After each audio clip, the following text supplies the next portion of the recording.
Kim Day stared at the message on the screen for the 5th time. The words had not changed. Earth had been invited to the Galactic Peace Summit. For 300 years of being ignored by the galaxy, humanity was finally getting a seat at the table. The diplomatic vessel, Harmony's Edge, hummed quietly around him as it traveled through space toward Confluence Prime. Kim Day had been Earth's top diplomat for 15 years, but nothing had prepared him for this moment. He was about to represent all of humanity at the most important gathering in the known galaxy. "Sir, you need to see this," Park Sol said as she entered his quarters. She was young but brilliant, and Kim Day trusted her analysis more than anyone else's. Her face looked worried. "What is it?" Kim Day asked. Park Sol activated the wall display. News feeds from across the galaxy filled the screen. The headlines made Kim Day's stomach drop. 312 delegates have resigned from the summit, Park Sol said. All in the last 24 hours. All since our invitation was announced. Kim Day watched the feeds scroll past. The Fourth Ike Empire had withdrawn their entire delegation. The Crystalline Confederacy had sent a formal letter of protest. The Ethereal Collective had simply vanished from all communications. "We know why?" Kim Day asked. "The official reasons are all the same," Park Sol replied. "Fundamental philosophical differences, incompatible survival doctrines, concerns about safety protocols." Lee, one knocked on the doorframe and entered.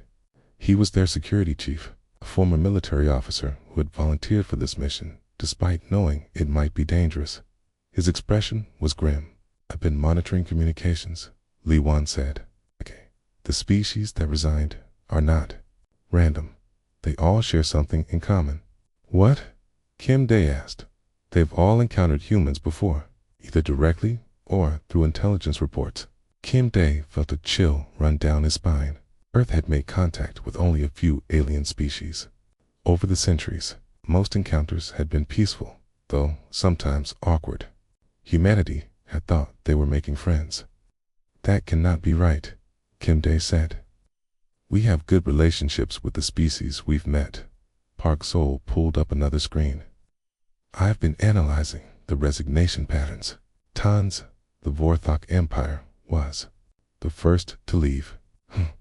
They were also the first species to make contact with human colonies." Kim Day remembered the Vorthok contact. It had happened 50 years ago when human settlers on Kaplier 44 to be had encountered a Vorthok trade ship. The meeting had gone well, or so Earth had thought. The Vorthok had even helped the human colony set up better mining equipment. The Crystalline Confederacy was next. Park Sol continued. They encountered human traders near the Vega system 30 years ago, and the Ethereal Collective. Kim Day asked. "They've never met humans directly," Lee Wan said. "But their intelligence networks are the best in the galaxy. If anyone knows about human activities in space, it's them." Kim Day walked to the window and looked out at the stars. Space looked peaceful from here. But he was beginning to understand that humanity's reputation in the galaxy might be very different from what Earth believed. "What do they know about us that we don't know about ourselves?" he wondered aloud. The ship's communication system chimed. Captain Yoon's voice came through the speakers. "Ambassador Kim, we're receiving a priority message from Confluence Prime. Council Chairman Valtteri wants to speak with you personally." Kim Day returned to his desk and activated the communication array. The image of Valtteri appeared on the screen. The alien was tall and thin, with silver skin and large, dark eyes. His species, the hegemony, had been running the Galactic Peace Summit for 3,000 years. "Ambassador Kim," Valtteri said. His translator made his voice sound calm, but Kim Day could see stress in the alien's posture. "I want to personally welcome you to the summit." "Thank you, Chairman," Kim Day replied. "We are honored by the invitation. I must be honest with you," Valtteri continued. "Your invitation has caused some unexpected reactions." Many delegates have chosen to leave rather than attend with humans present. We are aware of the resignations, Kim Day said carefully. I ask, why? Veltari was quiet for a moment. That is a complex question, Ambassador. Perhaps it would be better discussed when you arrive. I'll say this, the species that have left are not necessarily opposed to humanity. They are simply ... cautious. Cautious of what? Of what they have heard about human capabilities, Veltari said. The galaxy has been watching humanity for longer than you might think. Some of what they have observed has made them nervous. The communication ended. Kim Day sat in silence. Park Sol and Lee Wan waited for him to speak. We need to understand what the galaxy thinks they know about us, Kim Day finally said. Before we reach Confluence Prime, I want a complete analysis of every human contact with alien species. Every trade deal, every colony interaction, every piece of technology we've shared. That's a lot of data, Park Sol said. Then we better get started, Kim Day replied, 'cause I have a feeling that the real summit isn't going to be about peace treaties and trade agreements. It's going to be about proving that humanity deserves a place in galactic civilization. Lee Wan checked his security reports one more time. Sir, there's something else. The species that stayed for the summit fall into two groups. Those who have never encountered humans, and those who specifically requested to meet with us. Requested to meet with us, Kim Day asked. The Gentle Ones, the Nexari Collective, and the Braxi warrior clans, Lee Wan said. They all sent messages, saying they were looking forward to observing human diplomatic methods. Park Sol frowned. That's strange. Those three species are completely different from each other. The Gentle Ones are pacifists, the Nexari are pure logic, and the Braxi respect only strength. What could they all want with us? Kim Day wondered. As the Harmony's edge continued toward Confluence Prime, Kim Day realized that humanity was walking into something much more complicated than a simple diplomatic meeting. The galaxy had opinions about humans, and those opinions were strong enough to make half the delegates flee rather than sit in the same room with them. Whatever happened at this summit would determine humanity's future among the stars. Kim Day just hoped he was ready for whatever the galaxy thought it knew about his species. Park Sol had not slept in 36 hours. Her quarters were covered with data screens, reports, and alien intelligence files. She had been digging through every piece of information about human contact with other species, and what she found made her stomach turn. Kim Day needs to see this immediately, she said to herself as she gathered the most important files she found. Kim Day in the ship's meeting room with Lee Wan. Both men looked tired. The stress of the approaching summit was weighing on everyone. I know why they're afraid of us, Park Sol announced as she entered. Kim Day looked up from his reports. Show us. Park Sol activated the room's main display. I intercepted communications from 12 different species over the past day. They've been sharing intelligence files about humanity for decades. The first file appeared on screen, was marked with Warthog Empire symbols. This is from the Warthog Park, Sol said. They call humans the species that weaponizes everything. Listen to this report. She played an audio file. A translator converted the alien language into Korean.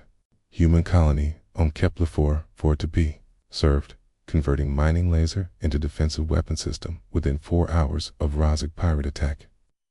Humans demonstrated ability to modify peaceful technology for warfare applications using only basic tools and materials found in colony storage. Lee Wan frowned. That was the Robinson colony incident. Pirates attacked, and the colonists defended themselves. What's wrong with that? Keep listening, Park Sol said. She played more of the file. Follow-up observation. Humans have since converted mining equipment, food processing units, and even recreational vehicles into weapons. Colony now possesses defensive capabilities that rival military installations, using only civilian technology. Kim Dae was quiet for a moment. They're afraid because we're good at adapting. It gets worse, Park Sol said. She switched to another file marked with crystalline confederacy symbols. The Crystalline Confederacy has been studying human trade patterns. They documented every human merchant ship they encountered over 30 years. The new file showed shipping records and cargo manifests. Watch this, Park Sol said. Every time human traders encountered problems, they found solutions that the Crystalline Confederacy considered impossible. She showed them a video file. It was from a crystalline ship's external cameras. A human cargo vessel was stuck in an asteroid field with damaged engines. Normal procedure would be to call for rescue and wait, Park Sol explained. Look what the humans did instead. In the video, the human ship began using its cargo loading arms to push off asteroids. The crew had somehow turned their loading equipment into a propulsion system. Within 6 hours, they had navigated out of the asteroid field and repaired their engines using spare parts from completely different systems. The Crystalline report says this violates their understanding of how technology should work, Park Sol continued. They've documented 47 cases of humans making repairs that should have been impossible. Li Wan was studying the files with growing concern. What about military encounters? Have we been in any fights? Park Sol switched to a third file. This one was marked with symbols from the Ethereal Collective. The Ethereal Collective has never met humans directly, but they've been watching our expansion into space. They've classified humanity as impossible survivalists. She showed them a map of human colonies. Red markers indicated colonies that should have failed according to alien calculations. New Terra was built on a planet with toxic soil. Park Sol read from the report. Human colonists created soil treatment systems using algae and bacteria. Colony now produces food surplus. Previous 3 species attempted colonization. All failed within 2 years. Kepler 438c was deemed uninhabitable. Due to extreme weather patterns, she continued. Human settlers built underground cities connected by tunnel networks. Colony population has grown by 300%. Storm damage is now minimal. Galactic 167c lacks sufficient water resources for large populations. Human engineers developed atmospheric water collection systems using local materials. Water production now exceeds colony needs. Kim Dae was beginning to understand. They think we're dangerous because we don't give up. There's more, Park Sol said. She pulled up the most disturbing file.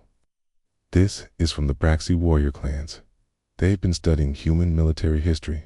The file showed Earth's historical battles and wars. Kana, the Braxi, had somehow obtained detailed records of human conflicts going back centuries. Kana, the Braxi conclusion is simple, Park Sol said. Humans don't just fight wars.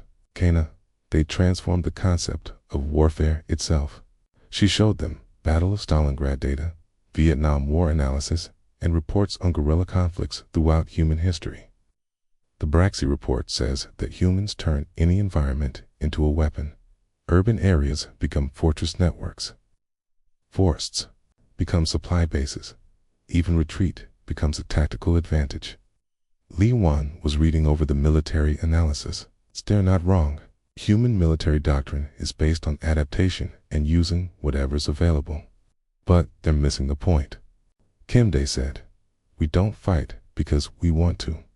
We fight because we have to survive. Park Sol switched to her final analysis. I found something interesting in all these reports. Every species mentions the same thing. Humans never use their abilities for conquest. Every case of human adaptation was in response to a threat or problem. She showed them the pattern across all the files. Mining laser weapons were built to defend against pirates, not to attack others. Colony survival systems were created because the planets were hostile, not because humans wanted to show off. Trade ship repairs were done because the alternative was death in space. The galaxy sees humans as dangerous, she continued, but they also note that humans only become dangerous when protecting something or someone. Kim Day stood and walked to the window. Outside, Confluence Prime was finally visible in the distance. The massive space station looked like a small city floating among the stars. So we have a reputation, he said, finally. The galaxy thinks we're the species that can survive anything and turn anything into a weapon. That's not all, Park Sol added. I found one more pattern. In every single case where humans encountered alien species in trouble, we helped them. She showed them records of human ships assisting alien vessels with mechanical problems, human colonies sharing resources with alien traders, and human engineers helping alien settlements solve technical issues. The species that resigned aren't afraid we'll attack them, Park Sol concluded. They're afraid of what we might ask them to become. Lee One looked confused. What do you mean? Think about it, Park Sol explained. Humans can turn anything into a solution, and we always help others in trouble. What happens when we start working together with other species? Kim Day understood. They're afraid we'll change the galaxy. As the Harmony's Edge approached Confluence Prime, Kim Day realized that the summit was not about proving humanity deserved a place in galactic civilization. It was about whether galactic civilization was ready for humanity's particular way of solving problems. The real question was not whether humans could fit into the existing order. The question was whether the existing order could survive contact with a species that refused to accept that anything was impossible. Prepare for docking, came Captain Yoon's voice over the intercom. We'll be at Confluence Prime in 2 hours. Kim Day took a deep breath. It's time to show them who we really are. Confluence Prime was larger than Kim Day had imagined. The space station stretched 4 kilometers in every direction, with docking bays that could hold ships the size of cities. As the Harmony's Edge approached its assigned berth, Kim Day could see dozens of alien vessels already docked. Nervous, Lee Wan asked as they prepared to disembark. Terrified, Kim Day admitted. But we're here now. Park Sol checked her translation device one final time. Remember, we're observers. We're not supposed to participate in debates or vote on resolutions. I understand, Kim Day said, but something tells me this won't be a normal summit, okay? Docking tube connected with a soft thud. Kim Day straightened his formal diplomatic robes and stepped forward. Whatever happened next would determine humanity's future in the galaxy. The airlock opened to reveal a reception committee of 3 aliens. Kim Day recognized Chairman Valtteri from their earlier communication. The other 2 were unfamiliar, but wore official summit credentials. Ambassador Kim Valtteri said through his translator, "Welcome to Confluence Prime. I hope your journey was comfortable." "Thank you for having us," Kim Day replied. "We're honored by the invitation." Valtteri gestured toward his companions.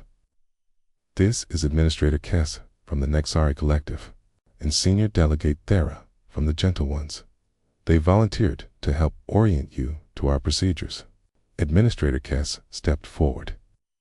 The Nexari was tall and thin with pale blue skin and large black eyes. Their species was known for pure logical thinking. "Okay, we have prepared detailed briefings on summit protocols," Kess said in a mechanical voice. "Your participation parameters have been carefully defined to ensure minimal disruptions to established procedures." Senior Delegate Thera was much smaller, with soft features and warm golden skin.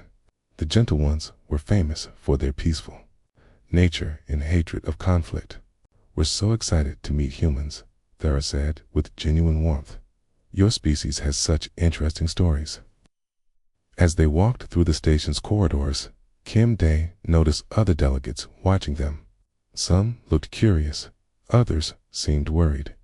A few turned and walked away when they saw the human delegation approaching.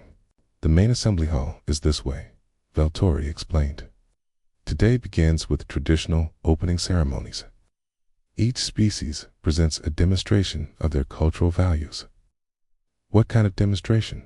Park Soul asked. Artistic performances, technological displays, philosophical presentations, KS answered. It helps new species understand galactic civilization's fundamental principles. They entered the assembly hall, and Kim Dae stopped in amazement. The chamber was enormous, with seating for thousands of delegates. Holographic displays showed real-time translations in hundreds of languages. The technology was beautiful and complex. But what struck Kim Dae most was how empty it felt. With over 300 species having resigned, large sections of the hall sat vacant.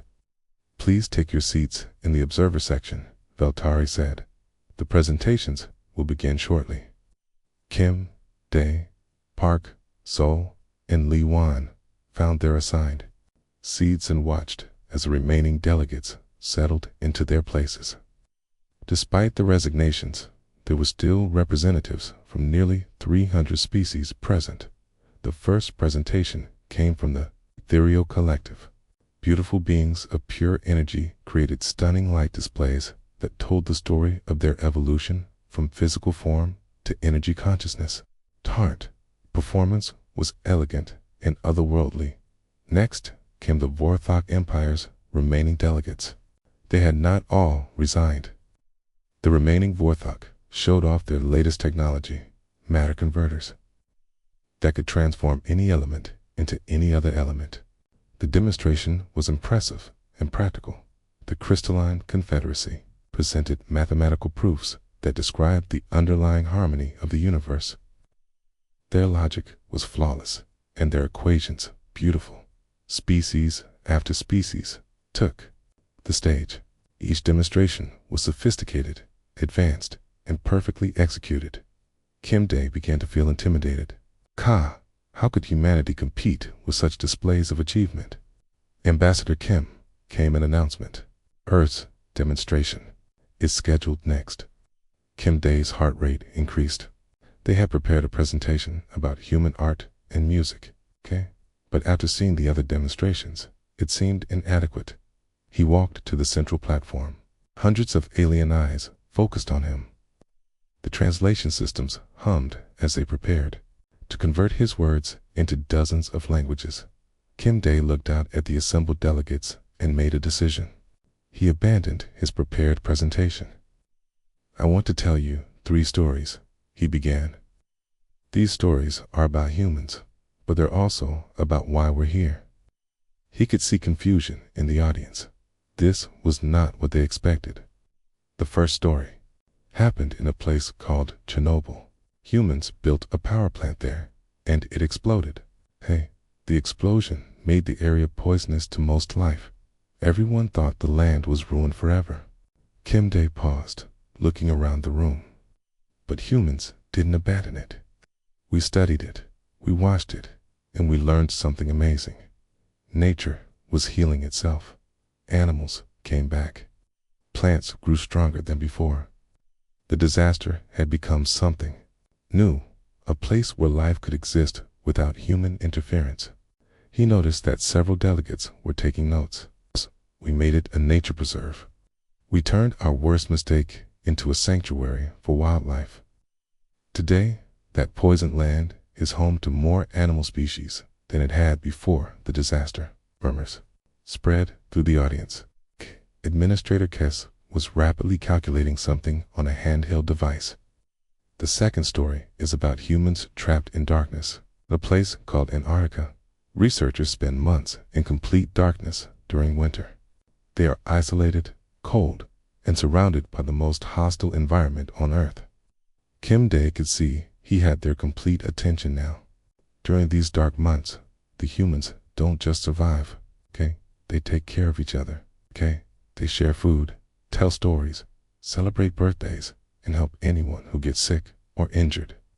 They turn survival into community. Senior Delegate Thara was leaning forward in her seat, completely focused on his words. The third story happened during a war. Human armies were fighting each other in terrible conditions. Soldiers were dying in cold, muddy trenches. Everyone was miserable and afraid. Day took a deep breath. On Christmas Day, something unexpected happened. Soldiers from both sides stopped fighting. They came out of their trenches and met in the middle of the battlefield. They shared food, showed pictures of their families, and played games together. The hall was completely silent now. No general ordered this. No government planned it. Soldiers decided on their own that one day of peace was more important than war. They proved that even in humanity's darkest moments, we choose to help each other rather than hurt each other. Kim Dae looked around the room one final time. Stories show what humans value most. We believe that any problem can be solved if people work together. We believe that mistakes can become opportunities. And we believe that caring for others is more important than following rules. He returned to his seat. The hall remained silent for several seconds. Then Administrator Kess stood up. I request immediate analysis of human psychological warfare tactics, the Nexari announced. This presentation contained no logical argument structure, yet it has affected my decision-making processes. The Braxi delegate, who had remained for the summit, began laughing. This is not warfare, you mechanical fool. Tico. This is something much more dangerous. This is hope. Senior delegate there was writing frantically. How do you turn conflict resolution into narrative form? She asked. Our peacemaking methods require formal mediation procedures. Your approach appears to bypass rational thought entirely. Valtteri looked concerned.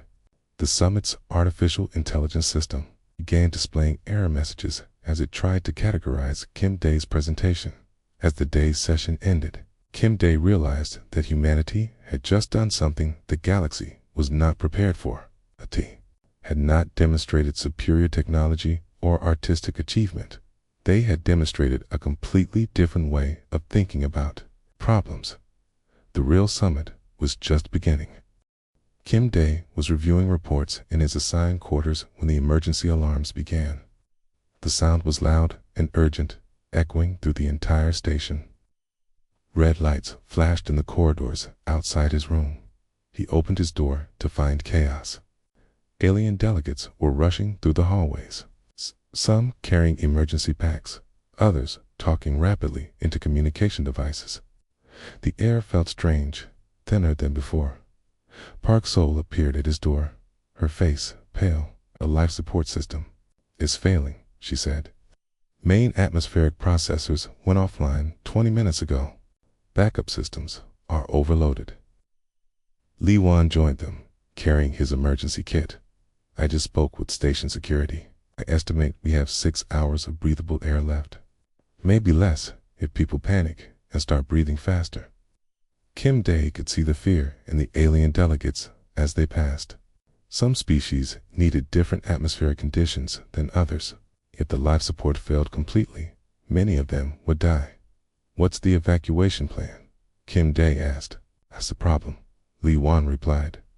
Rescue ships can't dock safely, while the station's systems are unstable.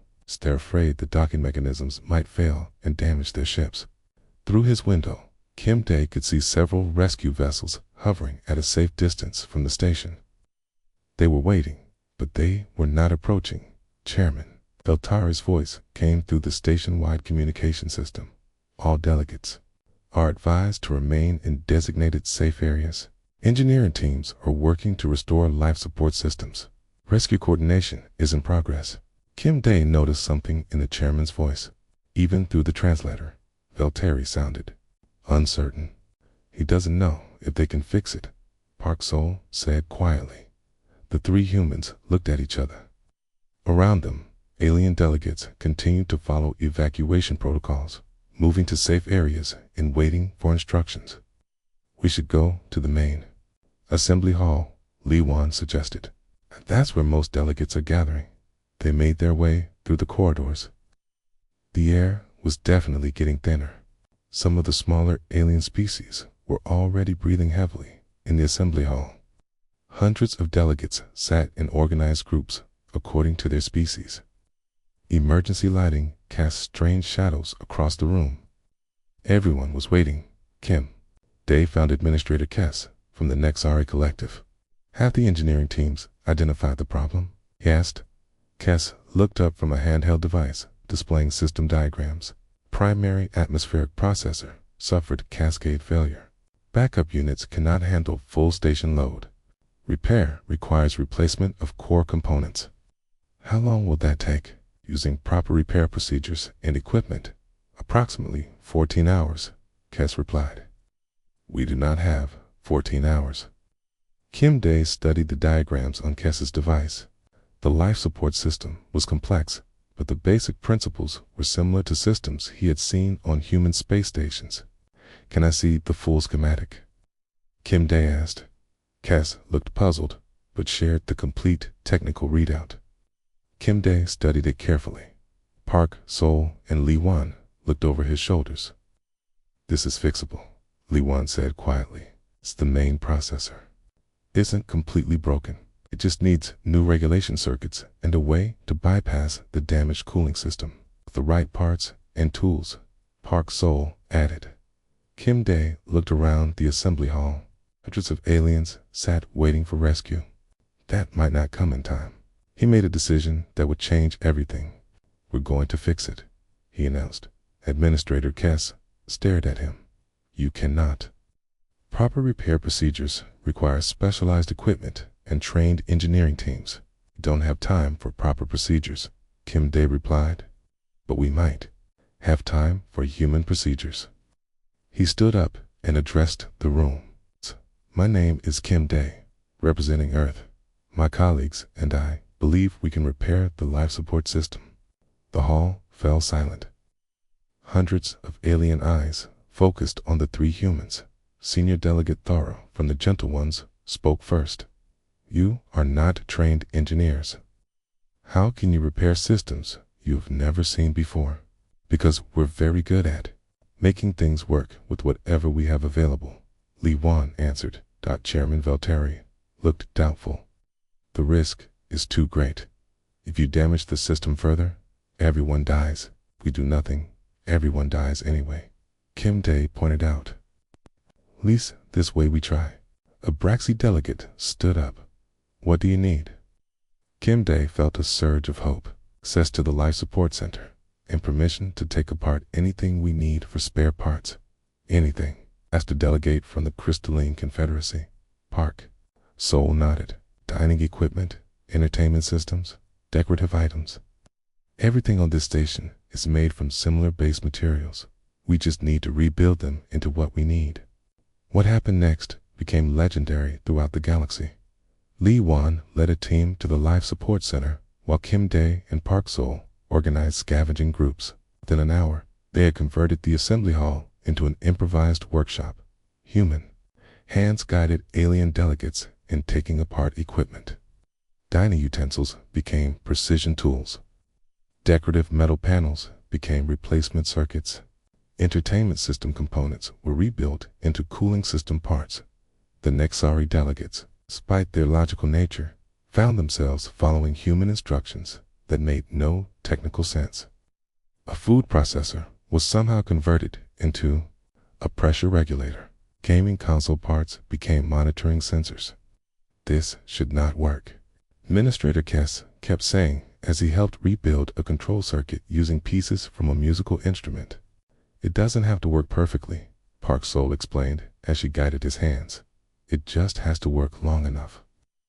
In the Life Support Center, Lee Wan was performing what could only be called engineering magic. With the help of two Braxi warriors and a Gentle One's technician, he had bypassed 3 critical systems using components that were never meant to work together. Status report. Kim Day called through the communication system. Main processor is back online, Lee Wan replied. Cooling system is jury-rigged, but functional. We've got atmospheric pressure stabilizing. Throughout the station, delegates worked together in ways they never had before. Species that normally never cooperated were sharing tools and following human instructions. The rigid hierarchy of the summit had completely broken down. Senior Delegate Thera found herself using a ceremonial knife to strip wiring while working next to a Vorthok engineer. "I have never done manual labor before," she admitted. "Neither have I," the Vorthok replied, "but the humans make it seem simple." After 6 hours of desperate work, the life support systems were fully operational. The air was clean and breathable. The emergency was over, but something more important had happened as Kim Dae looked around the assembly hall, now filled with alien delegates covered in grease and metal shavings, all working together and celebrating their success. He realized that the galaxy had just learned something new about cooperation. They had not just survived an emergency, they had survived it together, using human methods that no one thought would work. The rescue ships finally docked, but they were no longer needed. Chairman Valtteri approached Kim Dae as the celebration continued around them. "I understand now why so many delegates resigned," Valtteri said quietly. "'Cause they were afraid?" Kim Dae asked. "No," Valtteri replied, "because they knew that after today, nothing in the galaxy would ever be the same." 3 days after the life support crisis, Kim Dae found himself in a situation he had never expected.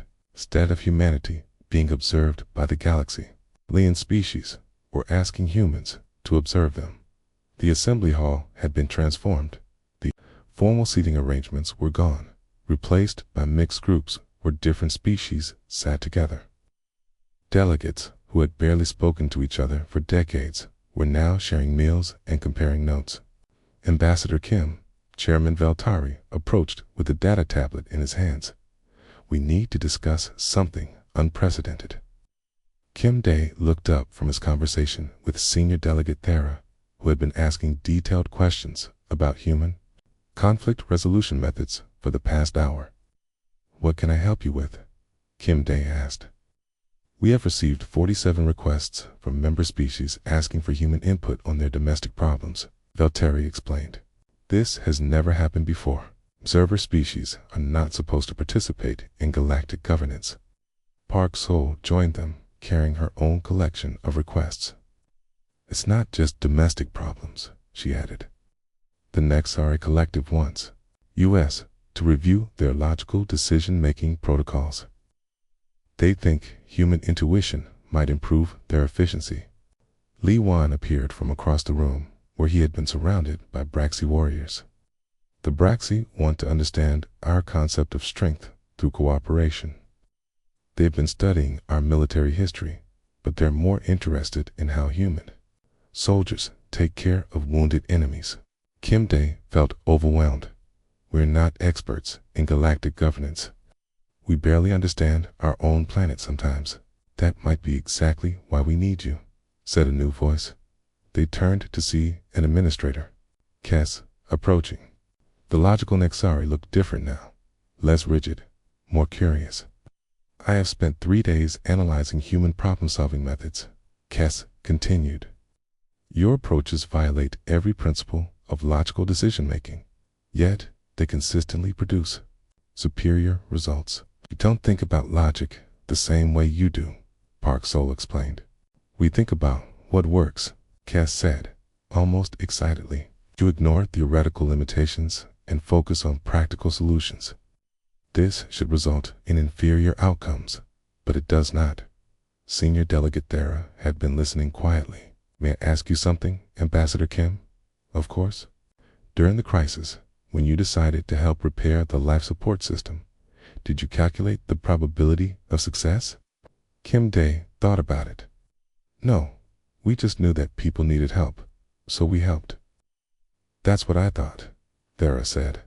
"For 3,000 years, galactic civilization has been based on careful planning, risk assessment, and logical procedures. You've shown us that sometimes the best solution is to simply try to help." A commotion near the main entrance caught their attention. A group of delegates had gathered around someone who had just arrived. Kim Dae could see it was a Vorthok official, but not one of the delegates who had remained for the summit. Chairman Valtteri hurried over to investigate. When he returned, His expression was amazed. That was Ambassador Zeth from the Vorthog Empire, Veltari explained. He represents the delegation that resigned before the summit. Why is he here? Kimday asked. He came to apologize, Veltari replied. The Vorthog Empire wants to rejoin the summit. They said they were wrong to leave. More arrivals followed throughout the day. Representatives from the Crystalline Confederacy, the Ethereal Collective, and dozens of other species that had resigned began returning to Confluence Prime, but they were not returning as delegates. We want to observe the humans, Ambassador Zeth explained when he met Kimday personally. For 50 years, we have been afraid of human capabilities. But after hearing about the life support repairs, we understand that we were afraid of the wrong thing. What do you mean? Kimday asked. We were afraid you would change us, Zeth continued. We were right, but the change is not something to fear. It is something to learn from. By the end of the week, the summit had completely transformed. Instead of formal presentations and voting procedures, the hall had become a center for collaborative problem solving. The Gentle Ones brought their most difficult peacekeeping challenges to human consultants. The Nexari asked humans to review logical problems that their computers could not solve. Even the proud Braxy warriors requested advice on building stronger communities within their clans. Kimday found himself in the center of it all. Not as an observer, but as a teacher and student at the same time. Okay, I don't understand what's happening, he confided to Park Soul during a rare, quiet moment. We came here as the newcomers, the species that needed to prove itself worthy of galactic civilization. Maybe that was never the real question, Park Soul replied. Maybe the question was whether galactic civilization was ready to grow. The transformation reached its peak during the final session of the summit. Chairman Veltari stood before an assembly hall that was more crowded than it had been in decades. Delegates who had resigned were now back, sitting next to species they had never worked with before. This summit has been unlike any in our 3,000-year history, Veltari began. We invited humanity as observers, expecting to evaluate whether they could fit into our existing systems. He paused, looking around the mixed groups of delegates. Instead, humanity has shown us that our existing systems can evolve. They have demonstrated that cooperation is not just about following rules, but about caring for each other. Kimday was asked to speak again.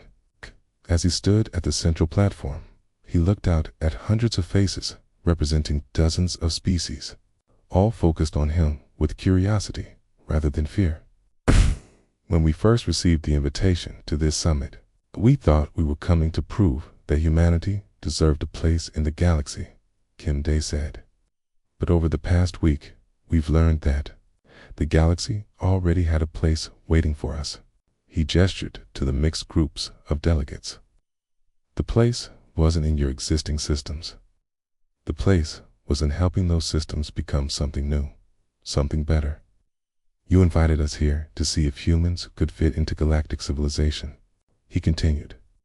But perhaps the real question was never whether we could adapt to your peace.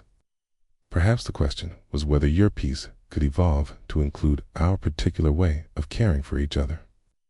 The response was immediate and unanimous. Every delegate in the hall stood up. It was not planned or coordinated. It was simply the natural response to a truth they all recognize. Chairman Veltari stepped forward with a formal declaration.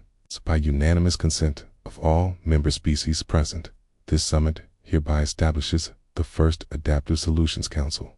This permanent body will consist of representatives from all willing species, working together to address problems that traditional galactic approaches cannot solve.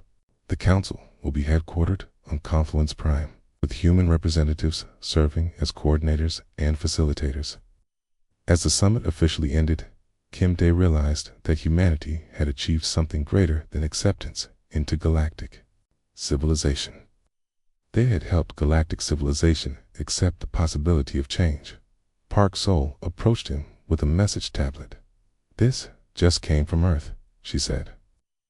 The Global Council wants to know how the summit went.